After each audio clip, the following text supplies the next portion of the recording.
What's going on, everybody, and welcome back to another episode of TECSpertZ. My name is Nick Green, the News and Sports Director with WZMB.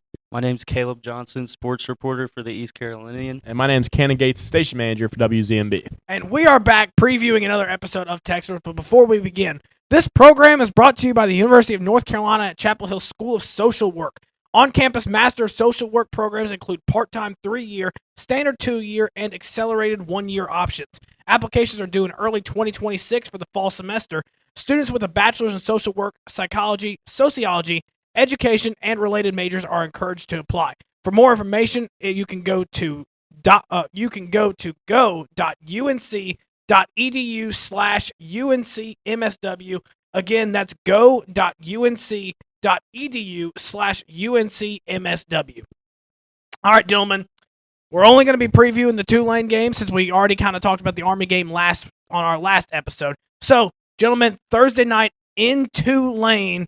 Gentlemen, this is a very big matchup for the Pirates. What do you guys expect? What are your expectations going into this matchup? So my expectation, even with how good our defense has been, this game is going to be a shootout. I mean, Tulane has put up a lot of points all year. Now, the defense for Tulane, not the best. 31 to South Alabama, 27 to Duke. Duke's obviously a solid team, but like South Alabama, 31 points. That's a little on the iffy side for that one. But, yeah, this is going to be a shootout, though, I think. Obviously, I'm not going to give these score predictions yet, but this is going to be a tough one. Tulane's a good squad. Jake Retzlaff is maybe the best. He's the top 2 quarterback in the American. Not one, though. Not one. But he is a top quarterback in the American Conference. And, I mean, he's just a dynamic player on the ground and passing. And John Summerall is a great coach who's going to be getting a lot of calls for a Power 5 job for next season. And so, yeah, it's going to be a tough game. They're favored. I get it. It's in Tulane, prime time, Thursday night football. But, I mean, I think the Pirates can easily take care of business in this one if we play the full game, as we talked about over the last couple weeks. Cannon, you know what you did? I had to nail that on the hammer. Yeah. Thank you. Obviously, like, we're playing one of the big dogs in the conference, one of the teams that's been consistently good for a really long time, and you know they're explosive offensively. Like Cannon said, not as great defensively as they have been in years past. But I think for the Pirates, it's just a matter of staying consistent offensively, finishing drives. I think the defense is going to be able to get maybe a couple stops. So we just got to capitalize on that. They have a really complete offense. They're getting production for pretty much everyone on the roster. Multiple backs deep, multiple receivers deep, multiple tight ends deep. We just need to keep Hauser upright and score consistently. It's like Cannon said, one of those games. It's a shootout. This team always plays fast and with great offense, so it's just going to be a matter of who has the better game offensively to me. No, I completely agree with both of you guys on this one. I think defensively, we're in a better spot than what they are defensively, and I think that inevitably will be what wins us the game. I'm going to go ahead and spoil a little bit. I do think we're going to win this game. I think inevitably that's going to be the key factor for us in order to come away with a win against Tulane on the road. I know Pirate fans all over social media, and including myself are included on this, are saying this game is going to be a statement game of telling us, have we taken the next level as a program to we're competing for an American championship. This game says a lot about that right there. If we lose this game, we're looking about 6-6, 7-5, kind of where we were last year. If we win this game, we are ready to take that step and say, hey, we're competing for an American. This is it. Gentlemen, in order to get away with that, first and foremost, well, actually, before I go, let's go more into my analysis on this game. Defensively, yes, I think this is going to be where we're going to need the most production. Our defense has been great all year long. This is where we need to continue it. We need to prove it. And this is where I'm going to say the game against NC State Week 1 is going to help us tremendously now. Because now we're in a mode where we've warmed up. You know, we're coming off a bye week. They're also coming off a bye week, so that's not really to our advantage. But it is to our advantage in a sense of this is a big game for us. Coming off a bye, we've got a week's worth of rest going against a very productive offense like what Caleb said. You need everybody, all hands on decks. We've got a lot of depth defensively. I think inevitably that's what's going to win us the game. Caden Hauser and the boys on offense, they got to put points up almost every drive in order to try to keep up with their offense, because I do expect eventually, I do think they're going to put points up on the board, no doubt about it, just with how talented their offense is. But That being said, defensively, we're going to make some stops in there, and I think we're going to come away with it at the end. Gentlemen, I know we've talked about the run game and how we haven't really seen a consistent out of one particular back, but the past 2 weeks we have been gotten 100 yards rushing. Just it was more spread out amongst the backs. What are you thinking run game wise? What do you think we need to do to find success in that? And how crucial is that going to be in order for our offense to have success against Tulane? I think it's how it was against Army. Those 4 or 5 yard gains set you up in manageable situations. When I get to a 2nd and 5, I believe our whole playbook's open. We can go deep over the top to the Smiths. We can go to those underneath routes to Brock Spalding or the tight ends, whoever you want it to be. Because we got the guys play Jacques Petaway, who had a better game last game than he's had all season. So it's really just getting to those manageable situations so we don't put ourselves in a hole on 2nd and 9, 3rd and 7. We want to be able to get to spots where JDB can literally call any play on the field and has a very good shot at working. What if we do to get to a 2nd and 4? Those are our chances to be able to throw the ball over the top instead of being 3rd and 9, they're going to go over the top. They're going to go over the middle, those bigger routes. So we want to be able to get to those manageable situations so we can run those plays and make the splash plays as we talked about, because that's what this offense is. It's a juggernaut type offense if it works. If it doesn't work, we're giving the ball back in less than a minute of playing time. So it's really just a matter of setting ourselves up for bigger gains later on and maybe even bigger gains in the running game. But as long as we can get those 4, 5, 6 yards gains, as we've talked about the last couple weeks, we're going to be just all right. When I say just all right, it's going to work is what I'm trying to say. Yeah, for me, I forgot to say this the first time I spoke, but for me, it really comes down to coaching. I think that if we lose this game, it's going to be because Blake Harrell and his young staff got outcoached. Simple as that. So to tie that into the run game, I fully expect this O-line to get good push off of a bye week. That is something that you should expect from your football team, regardless of the talent just coming off a week's worth of rest. But I think it's really just about putting the best guy in the best position to succeed. I mean, we've got 3 backs. They've got all different skill sets. It's really just about which one can get consistency. Like Cannon was saying, those 4 and 5 yard games that keep you ahead of the chains, that keep the sticks moving. That's how you win football games. That's how you set up explosive plays. And, it'd be great to see us break a few out. I feel like we've seen maybe 2 runs get broken out for over 20, maybe. So, I mean, I'm not expecting us to break runs out, but if we can consistently get, like Cannon said, those 4 to 5 yard gains, move the chains, stay ahead of the sticks, we'll be in great shape. It's just about putting the best guy in the best place to succeed. And that's why I think of you saying that is why Parker Jenkins is going to be a major factor in this game, because Lennon Montgomery is the guy you're talking about, how it's we need to spring out, get some big runs. That's what he's built for. But Parker Jenkins is built for the 4 or 5 yard gains we're going to need to win this game, because when you look at his stats all year, his average yards per carry is 3.1. Not at all where you want to be, but at the same time, the reason why it is like that, the state game plays a big factor into that, as we just really could not run the ball whatsoever. But also because they're putting him in the situations of, hey, we need you to run in there, get a yard. We need you to run in there, just get some push and get us the first down. So that's going to be a lot, I feel in this game as well, because, he looked a lot better in the Army game of getting pushing his legs, getting 4 or 5 yards. I do think the O-line will look a lot better. And I think that's going to be a lot of the factor as well, because Tulane's defense is not the best, as we previously talked about. They're going to be fresh as well. It's going to be a matter of who wants it more up front, and then if Parker Jenkins, Lennon Montgomery, Marlon Gunn are able to push themselves forward to get meaningful gains. Yeah, no, 100%. I think I say it's going to be Parker Jenkins is going to be a big X factor for us. Just the run game in general is going to be an X factor for us. If we can break some outside runs, maybe get some big gains on this one, I think it'd be great.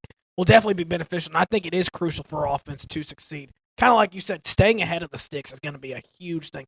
Open the playbook more open, have more play action passes, and maybe, just maybe, have an option play where we're not immediately throwing the ball, and we actually have some form of run game to where we can be effective on the ground too. I do like a lot what you said though about coaching, how this is going to come down to a coaching battle. Because I do agree. I think at the end of the day, that's also going to be a big thing that we're going to need. If this comes down to a close game, can Blake Harrell, JDB, Josh Aldridge, can they put together enough plays? Can they script enough in order for us to be successful? Obviously, it comes down to the end of the day, who's on the field and what they're doing. But at the end of the day, we also, if we need a last-second drive, I would like to say that we can see that out of JDB and we can see that out of this offense. That ends in a touchdown. We can actually do that. So I think that's a crucial thing that you said there. About coaching thing, when it comes down to it, I know we've seen a lot of aggressive play calls out of JDB this year. Now, we've seen it at times where I haven't exactly expected to see it, but we've seen some aggressive play calls, especially on fourth down specifically what I'm talking about. How aggressive do you think we'll be in this game? How aggressive do you want to be? And how do you think that's going to translate into success in the game? I'll kind of start with this.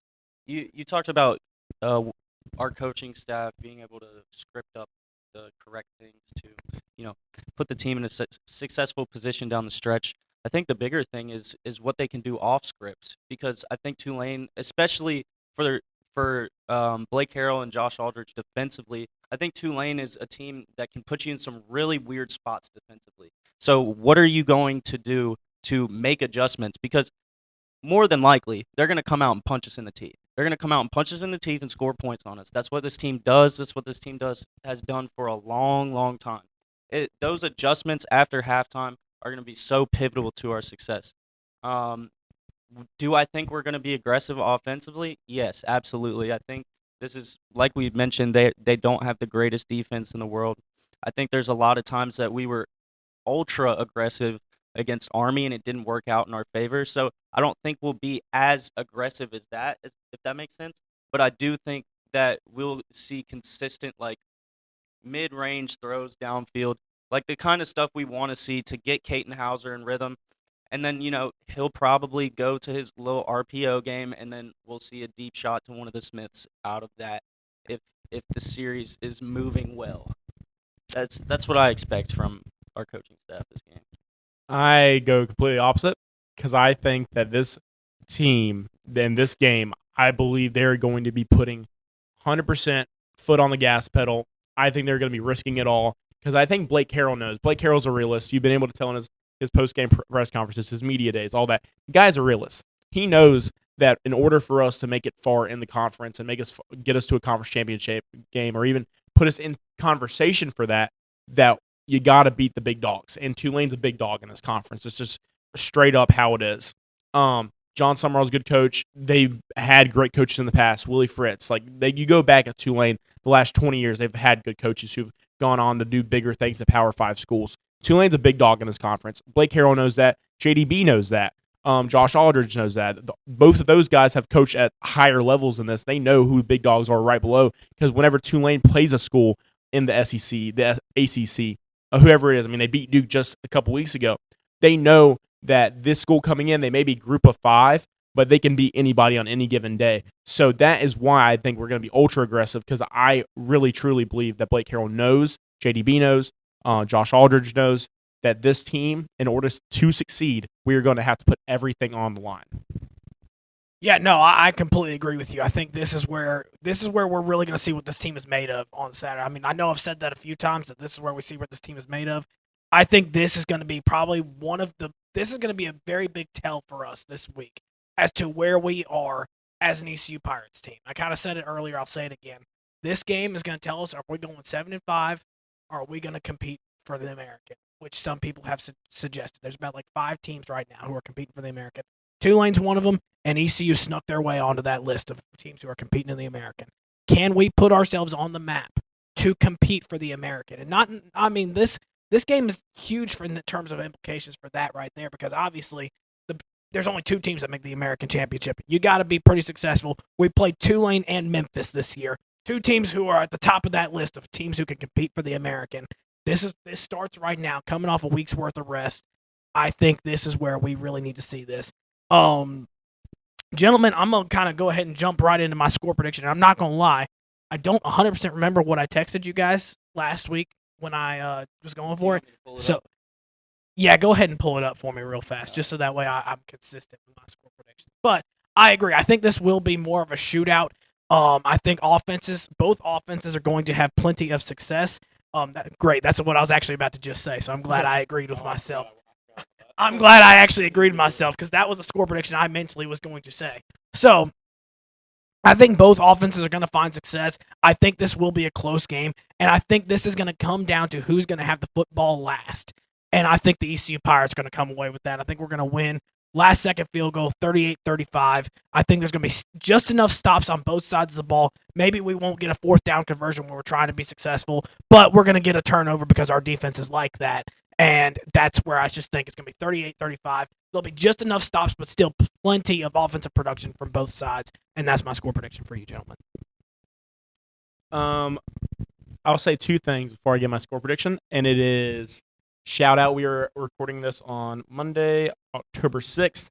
Shout out Trey Savage for his dominant performance. I was going to mention that at the very end. Blue Jays Yankees game. Was going to mention that. 12 strikeouts, set the postseason record for the Blue Jays. Unbelievable. I had for their chills. strikeout record. But that, and also for the American Conference, a big time matchup between South Florida and North Texas Friday night, and that's also going to play a big factor into the conference championship outlook, as those are two of the top 5 teams in the American currently. But for my score prediction, I got 32-28. I really hope the score is wrong, just because of how good our defense has been all year. But I know how good Jake Retzlaff and that Tulane offense is. I know how good of a coach Sean Summerall is. I know I'm just kind of going back to those points, but that's just really how good they are as a coach and as a quarterback and as a team overall. But 32-28, it's going to be a tough one, but I think Caton Hauser and the boys are going to get it done. Yeah, I'm going to go 35-31. I think, I agree with pretty much everything y'all are saying, obviously. There's not much of a different way to look at this game. The reason, I wanted to clarify this before we finish, but the reason that I think that we are going to be a little bit less aggressive than usual is because the last 2 games, we have been the most turnover prone we have all season. So I think they're going to be a little bit conservative coming out, but at the end of the day, I think that we'll be able to